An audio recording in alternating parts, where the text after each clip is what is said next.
नमस्कार, आपण पाहत आहे रत्नापूर न्यूज. रत्नापूर न्यूजमध्ये आपले स्वागत आहे.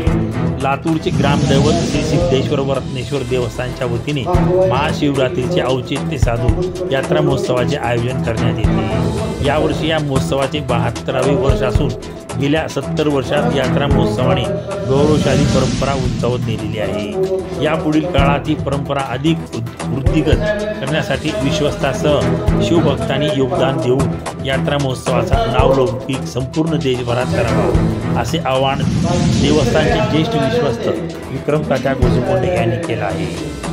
लातूर शहरातील श्री सिद्धेश्वर व रत्नेश्वर देवस्थानच्या वतीने आयोजित करण्यात येणाऱ्या यात्रा महोत्सवाच्या पूर्वतयारीसाठी देवस्थानचे प्रशासक सचिन जांभूळकर यांच्या अध्यक्षतेखाली देवस्थान सभागृहात बैठक पार पडली. या प्रसंगी विक्रम तात्या गोजमुंडे बोलत होते. या बैठकीस विश्वस्त अशोक भोसले, बाबासाहेब कोरे, नरेश कुमार पंड्या, सुरेश गोजमुंडे, रमेश सिंग बिसेन यांच्यासह शहरातील प्रतिष्ठित नागरिक व शिवभक्त मोठ्या संख्येने उपस्थित होते.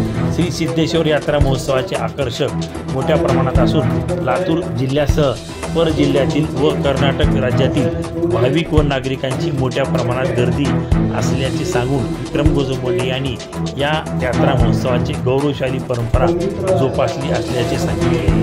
गत 70 वर्षात यात्रा महोत्सवाने वेगवेगळे उपक्रम राबवून यात्रा महोत्सवाचे आकर्षण वाढवले आहे. या यात्रा महोत्सव आपल्या सर्वांचाच असून सर्वांनी मिळून अधिक उत्साहाने योगदान दिल्यास या यात्रा महोत्सवाची गौरवशाली परंपरा वृद्धिगत होणार आहे.